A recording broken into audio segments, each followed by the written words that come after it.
이 블레셋과의 전투에서 패배한 이스라엘은 아주 깊은 신앙적이고 신학적인 문제에 직면하게 됩니다. 진 게 끝이 아니에요. 지금 말해서 문제가 안 됐죠. 굉장히 깊은 신학적인 문제에 직면하게 돼요. 이스라엘이 하나님 앞에 신실하지 못해서 저들을 징계하기 위해 하나님께서 패배하게 하신 것이라면 오히려 문제될 게 없습니다. 그죠? 단순해요. 내가 죄를 지었기 때문에 우리가 죄를 지었기 때문에 하나님께서 이번 전쟁에서 패하게 하셨구나라고 생각하면 되니까 별로 어려울 게 없단 말이죠. 복잡할 것도 없습니다. 그 문제를 쉽게 또 받아들일 수도 있죠. 단순하니까. 그런데 문제는 하나님의 임재와 존재의 상징인 법궤를 이방인들에게 빼앗겼다라는 거예요. 이 문제가 지금 이스라엘을 매우 당혹스럽게 만드는 겁니다. 그죠? 처음에 전쟁에 졌어요. 그죠? 그래서 4,000명 가량인가 죽었는데, 그래서 이스라엘이 뭐예요? 어떻게 했어요? 자기들은 분명히 이길 거라고 생각하고 갔다가 졌잖아요. 그죠? 그래서 다음에 이스라엘이 한 짓이, 우리에게 하나님의 임재가 없어서 그런 거구나. 아직 부족해서 그런 거구나. 그러니까 하나님의 임재가 확실한 그 법궤를 지성소에서부터 가져오자. 성막에서부터 가져오자. 해서 가지고 나갔다가 이꼴 난 거죠. 지금 3만 명인가 죽었죠. 그죠? 그리고 법궤를 뺏겼어요. 블레셋에. 법궤가 없으면 제사를 못 지내요. 참고로 이게 굉장히 큰 문제가 일어난 겁니다. 큰일 난 거예요. 말 그대로 이게 전쟁이 지고 진 게 문제가 아니고 우리 집 어떻게 하냐. 이게 되는 거예요. 우리가 지난 시간에도 확인했지만 하나님께서는 지금 이스라엘의 태도를 굉장히 심각한 문제로 바라보고 계시는 거거든요. 매우 심각하게 바라보십니다. 이스라엘이 법궤를 가지고 나갔다라는 그 차원에서 문제를, 지금 이스라엘은 자신들과 하나님과의 관계에서 하나님의 하나님 되심을 주술적 대상의 관계로만 생각해요. 그죠?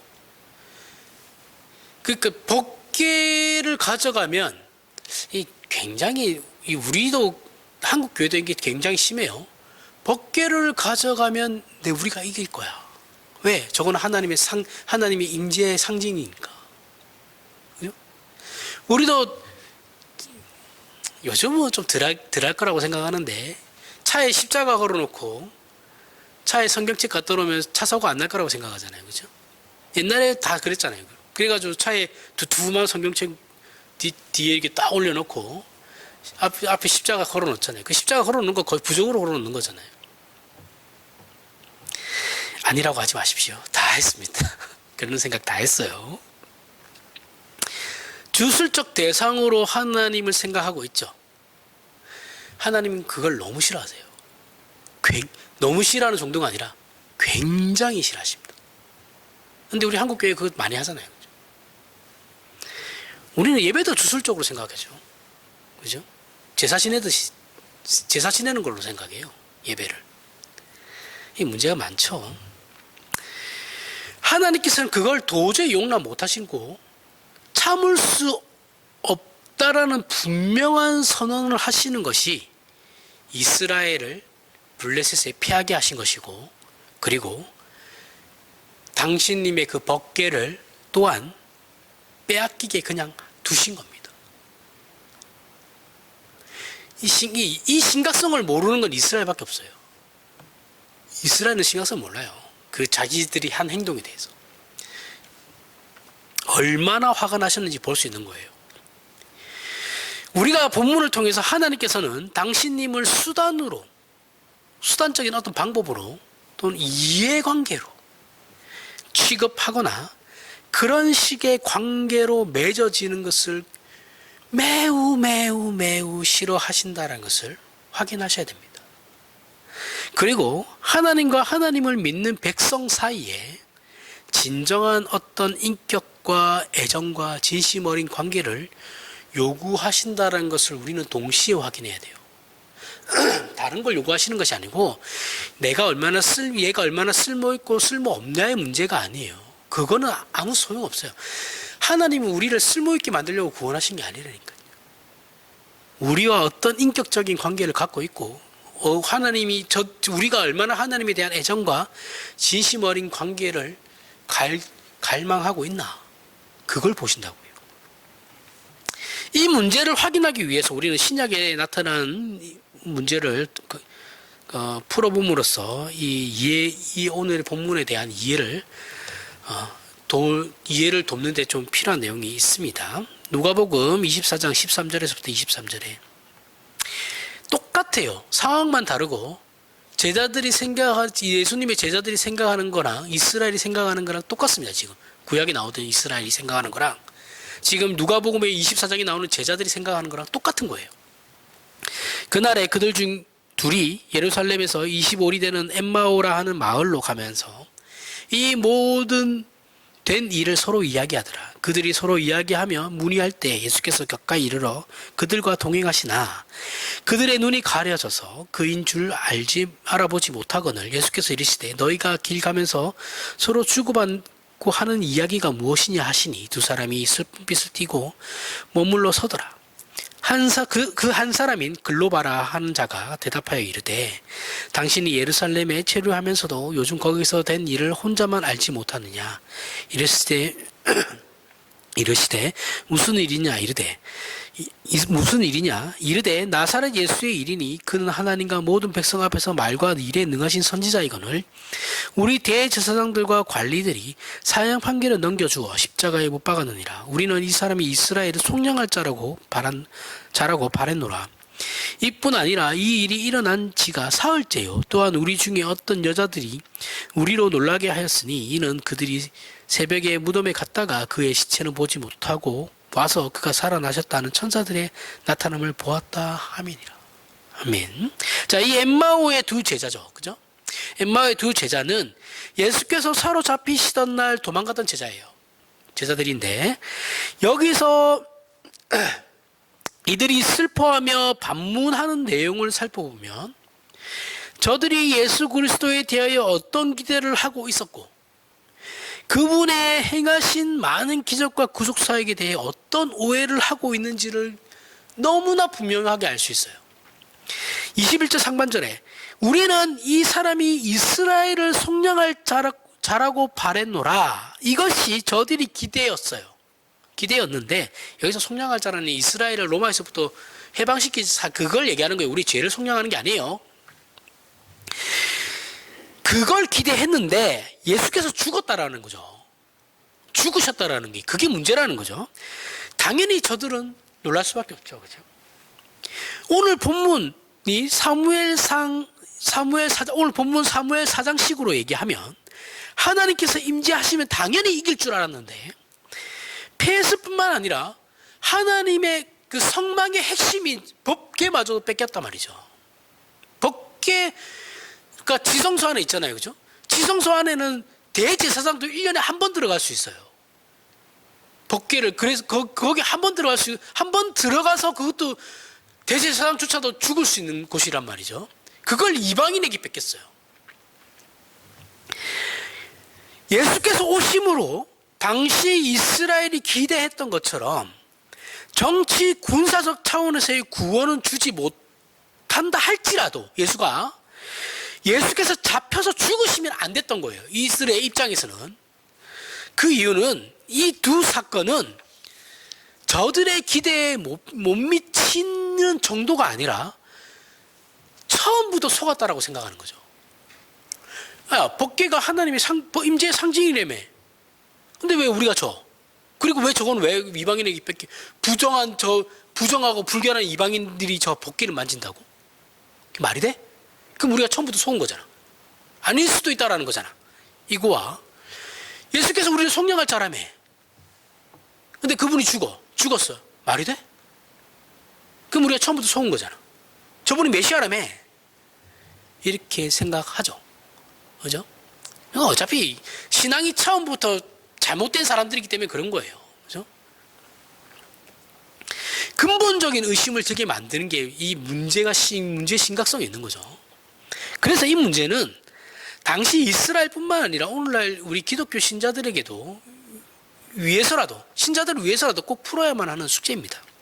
마태복음 16장 13절부터 19절에 예수께서 빌립보 가이사랴 지방에 이르러 제자들에게 물어 이르되 사람들이 인자를 누구라 하느냐 이르되 더러는 세례 요한 더러는 엘리야 또 어떤 이는 예레미야나 선지자 중에 하나이다. 이르시되 너희는 나를 누구라 하느냐 시몬 베드로가 대답하여 이르되 주는 그리스도시요 살아계신 하나님의 아들이시니이다. 예수께서 대답하여 이르시되 바요나 시몬아 내가 복이 있도다. 이를 내게 알게 한 이는 혈육이 아니요 하늘에 계신 내 아버지시니라. 또 내가 내게 이르노니 너는 베드로라. 내가 이 반석 위에 내 교회를 세우리니 음부의 권세가 이기지 못하리라. 내가 천국 열쇠를 내게 주리니 내가 땅에서 무엇이든 매면 하늘에서도 매일 것이요 내가 땅에서 무엇이든 풀면 하늘에서도 풀리리라 하시고, 베드로의 고백은 우리 모두의 고백이고 매우 정당한 고백입니다. 그 예수께서는 그리스도시고 하나님이시죠. 그래서 이 고백 위에 교회를 허락하신 거예요. 허락하시고 그 교회가 천국 열쇠를 가지며 교회를 통해서 하나님께서 일하시겠다라는 약속이에요. 그래서 16장 20절에 보면 이에 제자들에게 경고하사 자기가 그리스도인 것을 아무에게도 이르지 말라 하시니라는 말씀을 덧붙이십니다. 이것을 이제 메시아의 비밀이라고 하는데, 예수께서 메시아이심을 제자들에게 나타내시면서 왜 대외적으로는 감춰야 하셨냐라는 거예요.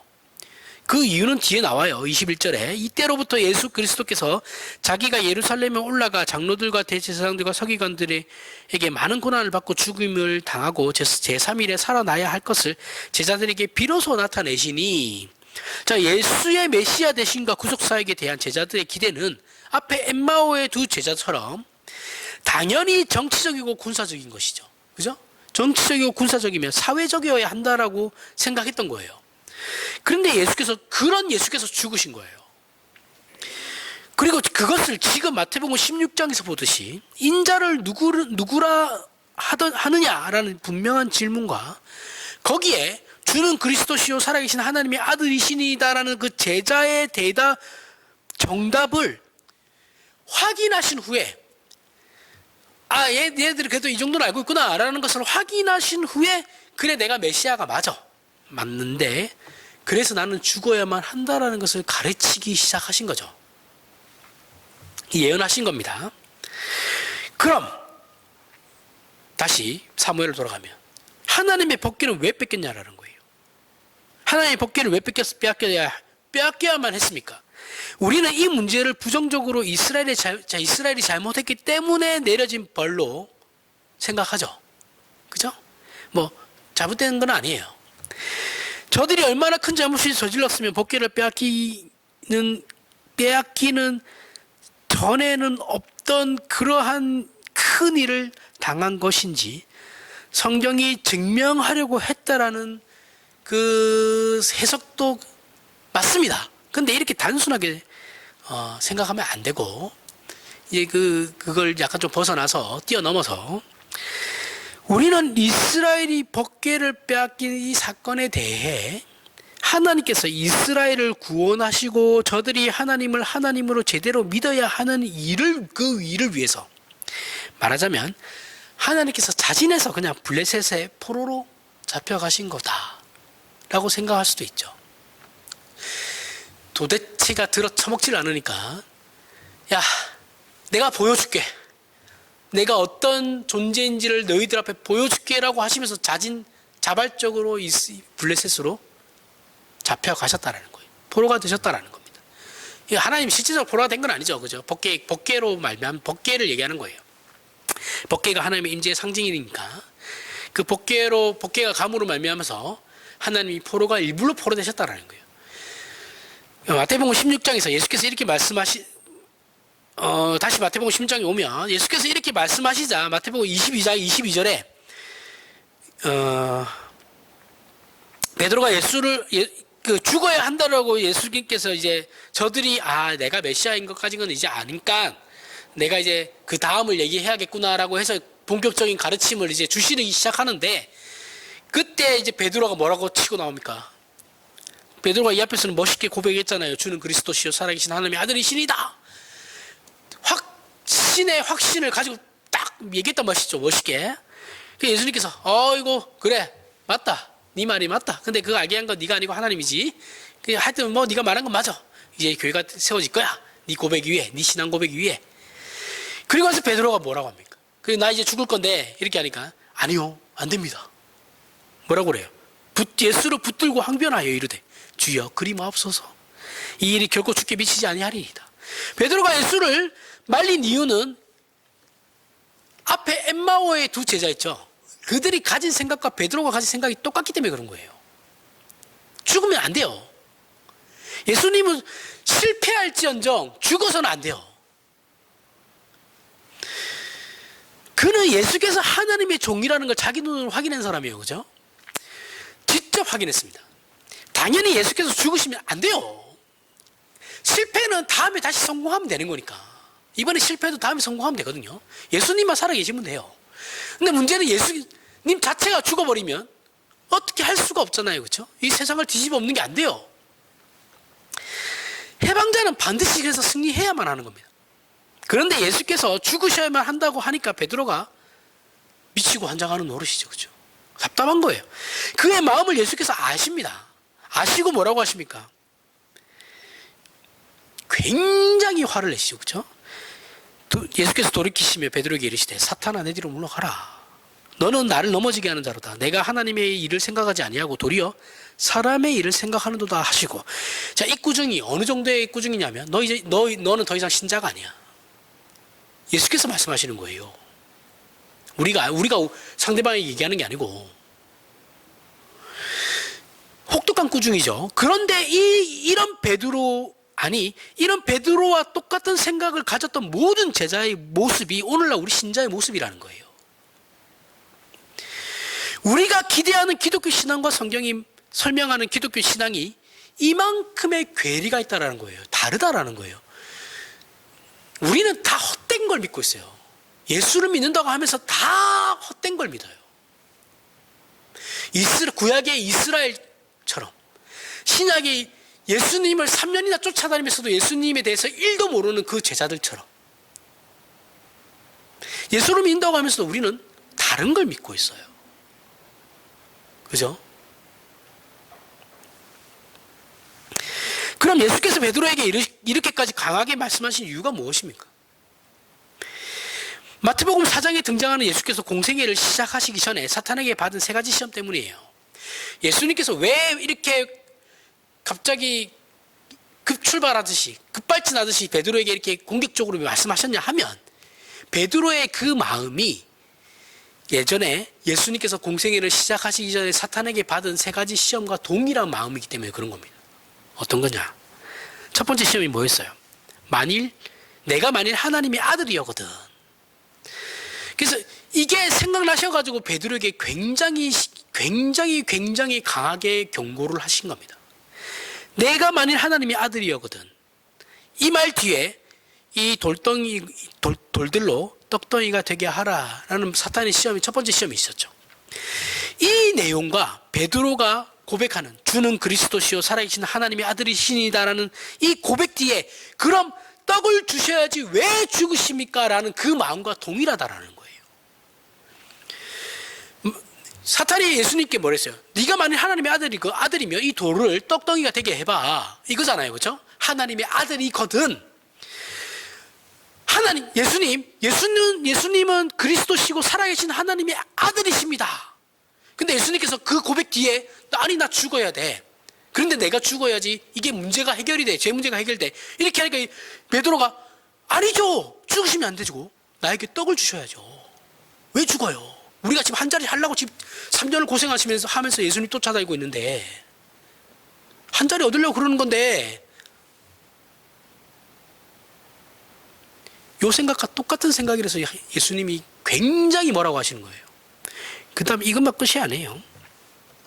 이 사탄의 질문에 대해 예수님께서 대답하신 사람이 떡으로만 살 것이 아니요 하나님의 입으로부터 나오는 모든 말씀으로 살 것이라.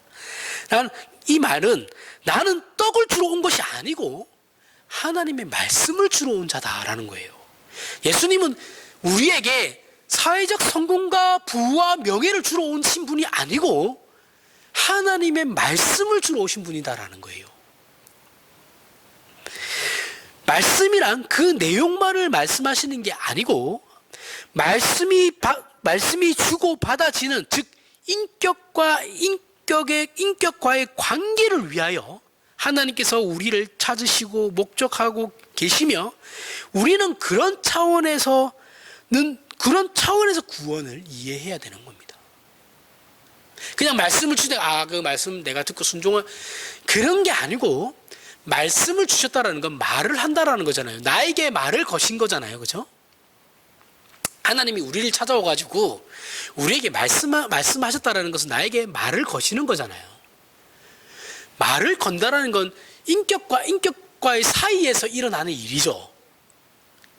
그죠? 짐승하고 대화가 되나요? 짐승하고 대화 안 되죠. 내가 일방적으로 그냥 얘기할 뿐이죠. 그죠? 그 관계를 위해서 오셨다라는 거예요. 구원은 그래서 하나님과의 관계 회복입니다. 그죠? 원래 하나님 창조 피조물, 죄 없던 피조물로서의 하나님과 가졌던 그 관계를 다시 회복하는 거예요.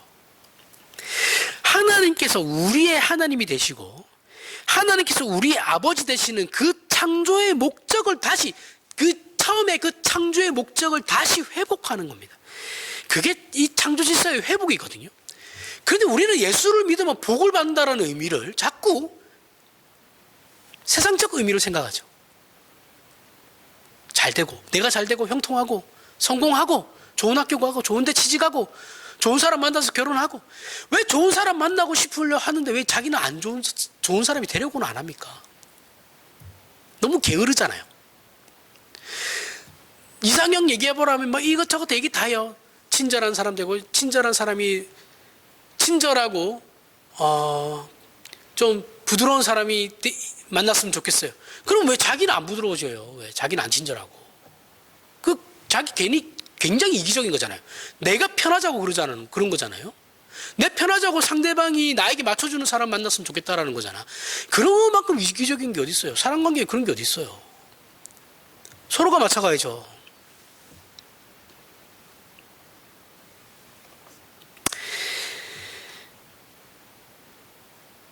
부모와 자식 관계는 이해관계로 묶여있지 않죠. 이것도 뭐 요즘 세상은 또 그렇지도 않죠. 다 그런 건 아닙니다. 어떤 드라마를 내가 짤로 봤는데, 다 본 건 아니고 드라마를 별로 안 봅니다. 안 보는데 유튜브에서 이제 짤로 본 드라마가 있는데, 부잣집 사장이 이제 직원 장례식에 우연히 가게 됐어요. 근데 그 직원 장례식에 가서 가족들이 어머니가 돌아가셨나, 아버지가 돌아가셨는데 펑펑 우는 걸 봐요. 그래서 비서가 하는 말이, 이 집은 죽은 가족을 위해서 우네요? 놀래요, 비서가. 왜냐하면 자기네들이 그 관계 가지는 집들은 다 부자들이잖아요. 그죠? 어느 집을 가도 아버지, 어머니 돌아가셨다고 울지 않는다라는, 재산 가지고 싸운다고 바쁘지. 저기 뭐 그런 거는 뭐 근데 뭐 잘 없죠. 부모와 자식 관계는 이해관계로 묶여 있거나 기계적인 관계로 묶여 있진 않아요. 그죠? 마찬가지로 우리의 신앙에서 중요한 것은 하나님께 떡을 달라고 하지 마시고 우리를 부르신 하나님을 찾아라는 거예요. 찾아야 한다. 하나님께서는 우리를 위해서 성자 하나님을 죄인된 인간의 모습으로 보내셨어요. 우리에게 주셨으며 그렇게 우리에게까지 찾아오게 하셨죠. 찾아오신 것이죠. 그렇죠? 하나님의 법궤를 블레셋에게 빼앗기게 되게 그냥 두셨어요. 하나님께서. 그죠? 그걸 하나님께서 막으시려면 언제든지 막을 수 있죠. 근데 그냥 두셨어요. 내 마음대로 해봐. 두시고 마치 그들이 섬기는 다곤 신전의 포로가 되듯이 그 법궤가 그 이방 우상을 섬기는 그 신전 안에 모셔지게 됩니다. 이 죄 아래 놓인 우리를 찾아서 사망의 권세 아래까지 하나님께서 찾아가시는 거예요. 이 상징적인 거예요. 하나님의 법궤가 포로가 되고 그 포로로 된 것도 모자라서 이 하나님과는 적대적인 이방 우상의 신전에까지 들어가게 돼요. 이게 무슨 의미냐면 죄인돼서 아무것도 할 수 없는 그 벼랑 끝에 몰려있는 생명이 없는 우리에게 하나님이 찾아오신다라는 거예요. 이 말씀을 하는 겁니다. 말씀이란 하나님께서 우리를 물건 취급하시거나 이용해 먹으려는 게 아니죠. 그래서 주시는 게 아니에요. 우리 자체를 목적으로 삼으셨다 했죠. 그렇게 대우하는 것이, 우리를 대우해 주시는 것이 구원입니다. 성경이 말하는 예수 그리스도 안에서 하나님이 어떤 분이신지에 관한 내용이라는 거예요. 사탄의 두 번째 시험은, 사탄이 예수를 성전 꼭대기에 세우고 뭐라고 합니까? 네가 만일 하나님의 아들이었거든 뛰어내리라. 그러면 천사들이 와서 널 받아줄 거야 라고 하자 예수께서 뭐라고 하시냐면 주 너의 하나님을 시험하지 말라라고 간단하게 대답하십니다. 이해가 가죠? 예수께서 이렇게 간단하게 대답하신 이유는 우리는 하나님을 이렇게밖에 이해하지 못하기 때문에 그런 거예요. 자, 우리 애가 대학 붙으면 좋은데 취직을 하면 평생을 하나님을 믿고 따르겠습니다. 흔하디 흔한 기도 내용이죠. 또는 이번 사업만 잘 되면 평생 주를 위해서 헌신하며 살겠습니다. 이 내용과 뛰어내릴 테니 받아주십시오. 그러면 하나님을 정말 나의 하나님으로 믿겠습니다와 뭐가 다르죠? 사탄이 네 하나님의 아들이면 뛰어내려봐. 뛰어내리면 하나님의 천사가 와서 받아줄 거야. 이거와 뛰어내릴 테니 하나님 천사들로부터 나를 보호해 주십시오. 천사들을 통해서 나를 받아주십시오. 이거와 하나님 우리 애가 좋은 대학 가면 평생을 하나님을 섬기겠습니다. 이번 사업이 잘 되면 평생을 하나님을 위해서 헌신하겠습니다. 이거와 도대체 뭐가 다르냐고요. 그러니까 우리가 하는 이 기도들이 사탄이 예수님께 한 그 시험에 다 들어간다니까요. 이 심각성을 몰라요. 이런 거에 대해서. 얼마나 생각이 없으면.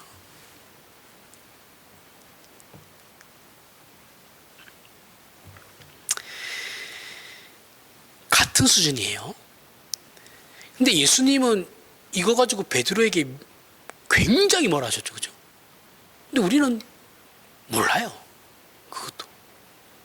그렇게 뭐라 하는 사람도 없죠. 그렇게 목사가 그렇게 또 뭐라 하면 또 뭐라 한다고 또 교회 안 나오죠. 나오지 마십시오. 자기 손해지 교회 손해는 아닙니다. 물론 처음 믿어서 아무것도 모를 때는 그럴 수 있어요. 초신자면 이해 다 합니다. 다시 설명해주고 다 하면 되니까 가르치면 돼요. 하지만 이것이 기독교 신앙의 본질이거나 궁극적인 목적이라고 하면 그건 굉장히 잘못된 겁니다. 틀렸어요. 이 문제에 대해 예수께서 하신 대답은 주 너의 하나님을 시험하지 말라는 거예요. 하나님, 이번에 우리 아이가 좋은 대학 가면 내가 하나님 평생을 섬길게요. 주 너의 하나님을 시험하지 마라. 거래하려고 하지 마라. 어디 하나님과 거래를 하려고 그러냐. 이놈아. 그러다 혼나지. 굉장히 단호하게 말씀하시죠. 더 이상 필요가 없다라는 거예요. 그것이 하나님을 시험하지 말라는 겁니다. 거래하려고 하지 마라. 이것도 모르죠. 우리는 몰라요. 그냥 기도 열심히 기도 내용은 뭐든지 상관없어요. 그냥 기도만 열심히 하면 그게 복되는 줄 알아요. 무식한 겁니다. 성경은 하나님은 자비롭고 은혜로우시며 노하기를 더디하시고 인자가 풍성하신 하나님이시고 우리를 지으신 창조주이시며 우리에게 복을 주시며 돌보시는 아버지라고 분명히 설명하고 있어요. 우리가 자녀를 키우다 보면 자녀를 위해 매를 들기도 하고 꾸중하기도 하며 어떨 때는 혹독하게 대할 때도 있는데, 자녀들은 그때 부모에 대해서 어떤 감정을 가집니까? 저거 진짜 우리 부모 맞나? 내가 다리 밑에서 좋아했나 보다. 진짜 저희 어렸을 때만 해도 맨날 친척들 놀러 오면 작은 아버지랑 그 우리 고모가 놀러 오면 맨날 나한테 뭐 다리 밑에서 좋아했다고 막 그랬거든요. 저분이 그럴 때는 진짜 이렇게 혼나면 이제 그때 들었던 얘기들이 심각하게 고민되고 이제 밖을 막 배회하게 되죠. 집에 안 들어가고. 애가 용돈 주면 친부모고, 용돈 많이 주시는 분은 친부모고, 안 주면 집 나갈 거야, 뭐. 그러면 그 애는 그날로 잡아야 됩니다. 그냥 다른 거 필요 없어요. 그냥 잡으시면 돼요. 왜 그럴까요? 왜 부모가 애가 이런 말을 하면 나 집 나갈 거야 이러면 잡아야 돼요. 제가 어렸을 때 혼나가지고 고집이 세다 보니까 어렸을 때 이제 엄마가 그러시면 안 돼요. 빨개 벗겨가지고 밖에다 세워놨거든요. 문 밖에다가, 대문 밖에다가. 근데 저도 고집이 있어가지고 진짜 나가버렸어요. 찾았긴 찾았는데 그 깨가 5살짜리 6살짜리가 걸어가봐야 얼마나 걸어가겠습니까? 그래서 엄마가 놀래가지고 다시 와가지고 죽도록 패는 거예요. 폴라당 뺏겨져가지고 뽑기 나간 것도 억울하고 서러운데, 그래서 나가라고 해서 나갔더니 잡아가지고 뒤지게 패는 거예요. 그래서 도대체 이게 뭔가라는 생각을 진짜 많이 했거든요. 근데 이제 크니까 이해가 가죠. 왜 그랬을까요? 부모는 자식이 집 나가는 꼴을 못 봐요. 그죠? 커서 독립하는 거에 대해서 환영하지만, 아직 부모의 보호가 필요한 때 집을 나가겠다라는 건, 이거는 허용이 안 되죠. 왜 그래요? 집을 나가서 화가 났다라기보다는 부모 없이 사는 삶이 어떤 삶인지 부모들은 알아요. 그죠? 그 비참한 삶을 살게 둘 수는 없는 거예요. 그러니까 더 화가 나는 거죠. 그죠? 커서 이해한 겁니다. 그때는 몰랐어요.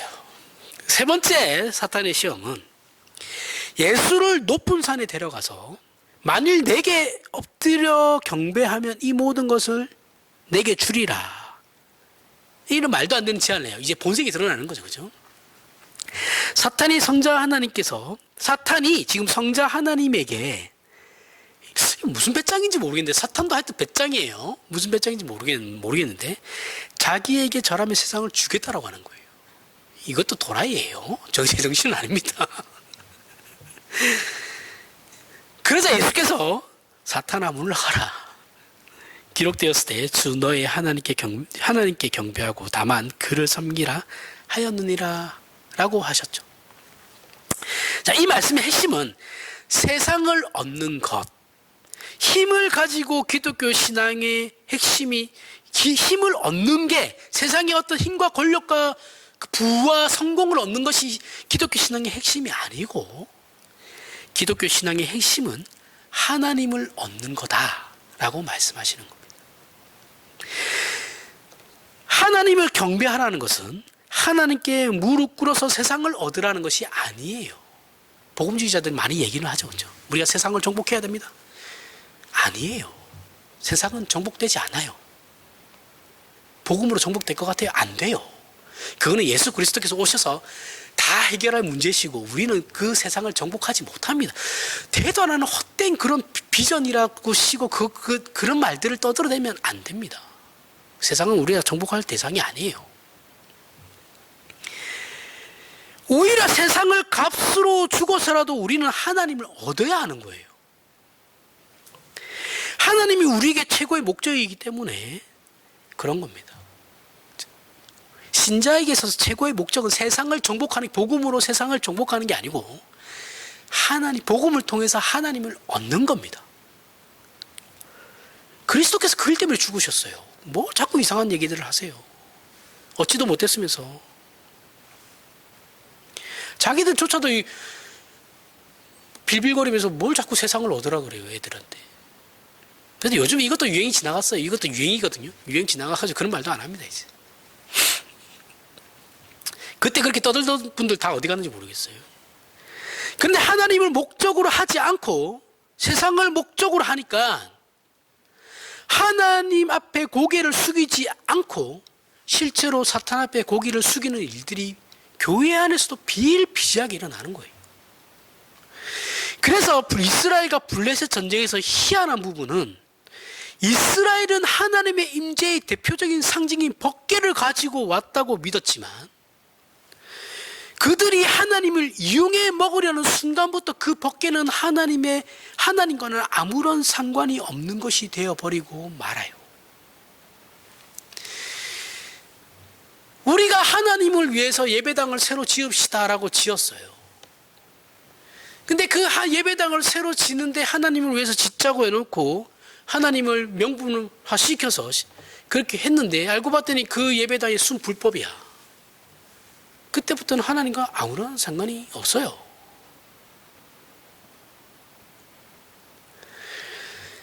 교회 일이라고 다 하나님의 일이라고 생각하시면 안 됩니다.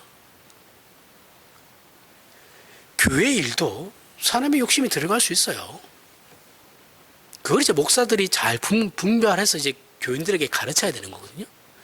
또 목사들은 또 잘 안 가르쳐요. 싫은 소리 하면 또 싫어하니까.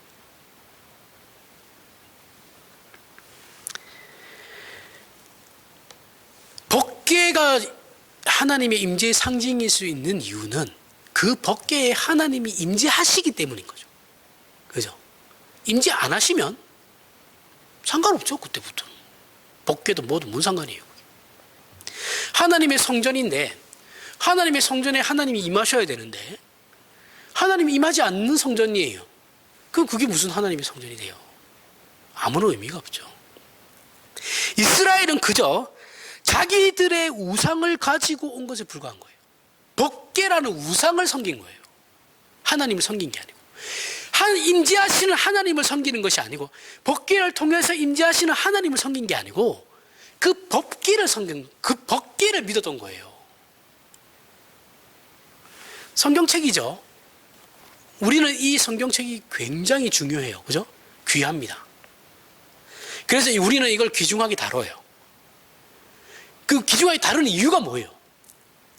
이 안에 하나님의 말씀이 있으니까 귀중하게 다루는 거지. 이게 하나님의 말씀이라고 안 적혀 있으면 이게 무슨 의미가 있어요. 그죠? 베개 보고 잤다가 할머니한테 어렸을 때 맞았는데 배급해도 됩니다. 상관없어요. 이 성경책 자체를 우상화시키는 거죠. 그죠? 아까도 얘기했지만 차에 성경책을 놔두고 사고 나지 않게 해달라고 그거 똑같은 거예요. 십자가 걸어놓는 거. 십자가 자체를 우상화시키는 거죠.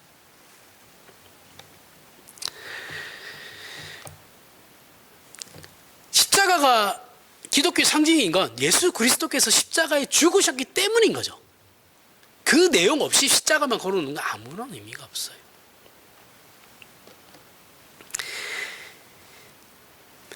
저들은 하나님이 아닌 세상을 얻기 위해서 단순한 정치적 평화와 승리를 얻기 위해 하나님을 이용하려고 했던 거죠.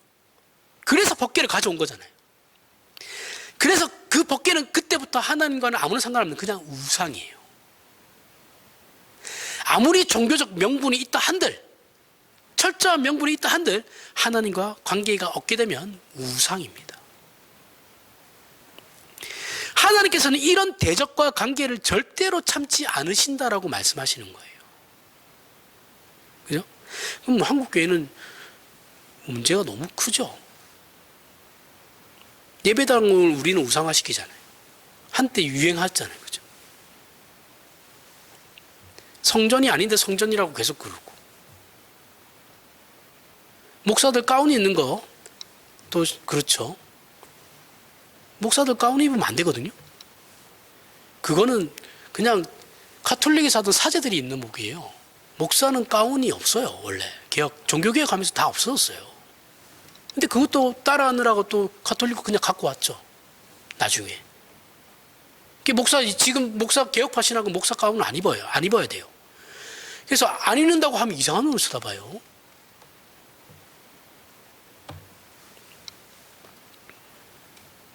목사는 가운을 입으면 안 됩니다. 이렇게 얘기하면 또 이렇게 얘기하는 사람이 이상한 사람 돼요.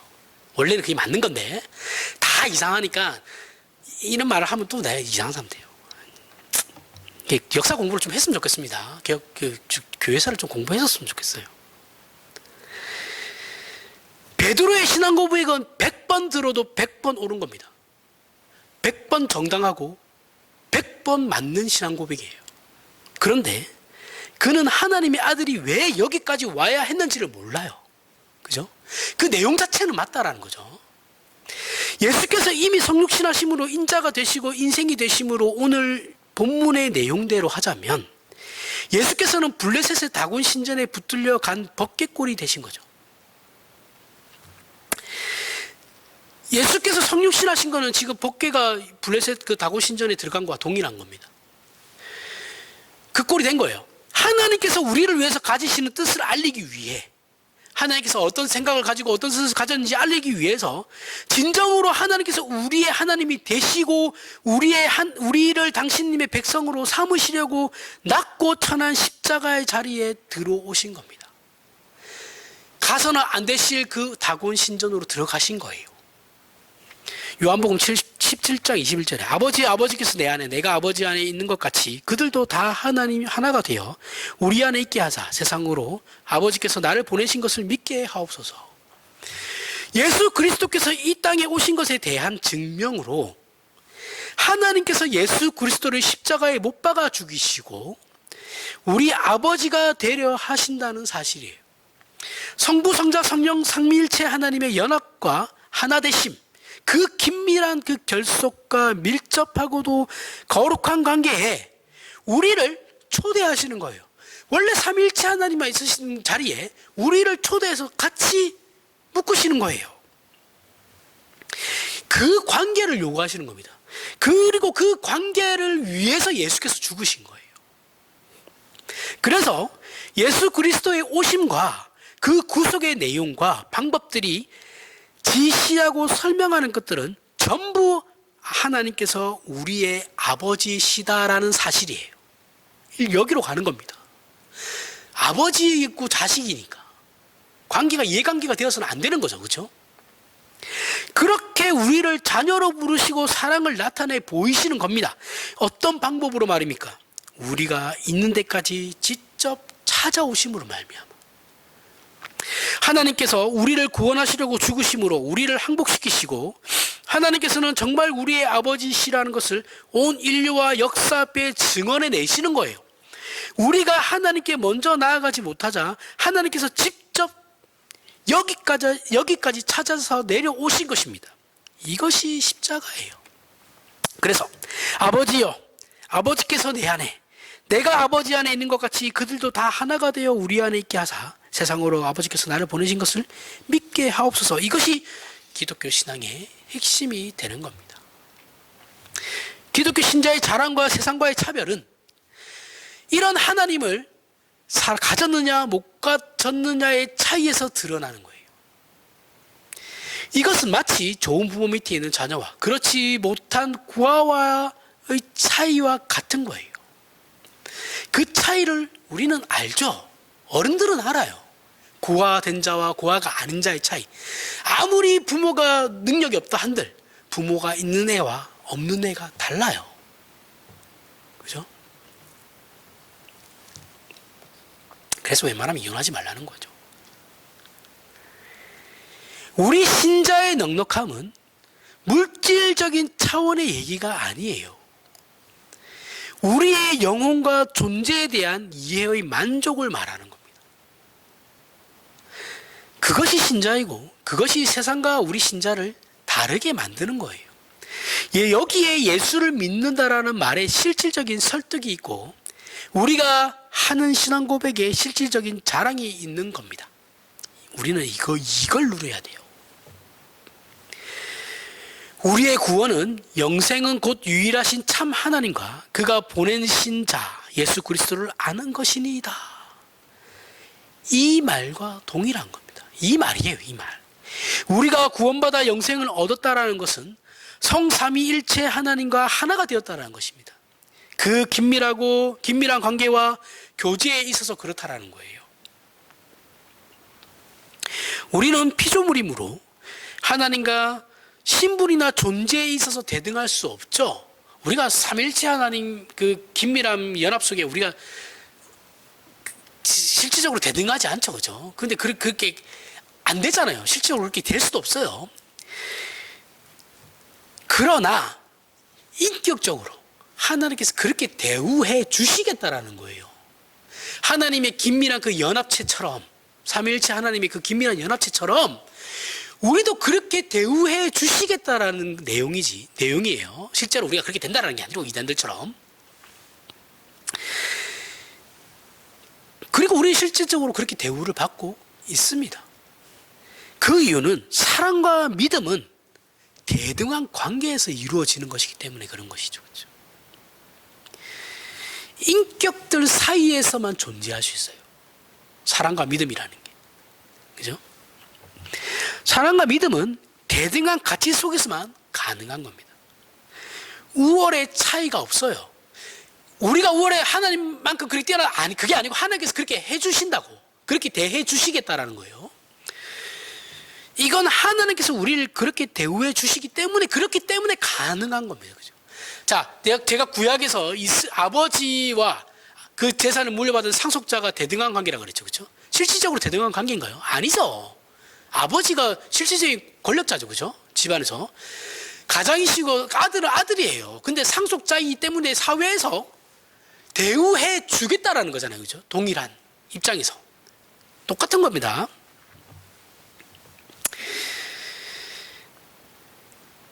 그렇게 하나님께서 우리를 대우해 주시기 때문에 가능해지는 일입니다. 하나님께서 그 아들을 우리에게 주신 것은 따지고 보면 우리의 가치가 성자 하나님의 가치와 같다라는 얘기예요. 내가 내 아들을 죽일 만큼의 쟤들이 가치가 있어라고 생각이 들어야 죽이는 거죠. 그렇죠?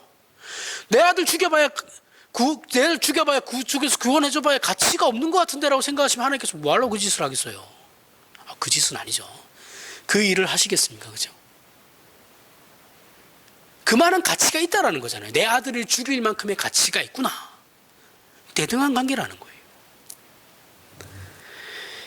이것이 역사 속에서 증명된 하나님에 대한 설명입니다. 그리고 우리 신자들에 대한 설명이기도 합니다.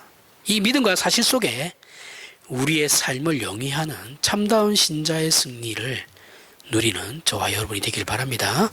기도하겠습니다. 하나님 아버지, 은혜를 감사합니다.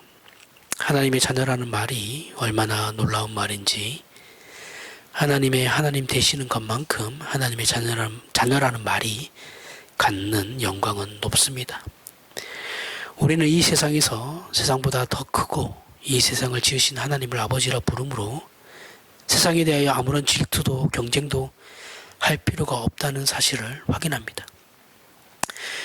이런 넉넉함으로 아버지의 자녀로 우리의 인생을 살고 세상 앞에 서게 하심으로 우리가 누구인지 스스로 누리고 자랑하며 세상을 놀라게 하는 우리의 인생이 되게 하여 주시옵소서. 예수님 이름으로 기도합니다. 아멘. 우리 다 같이 일어나셔서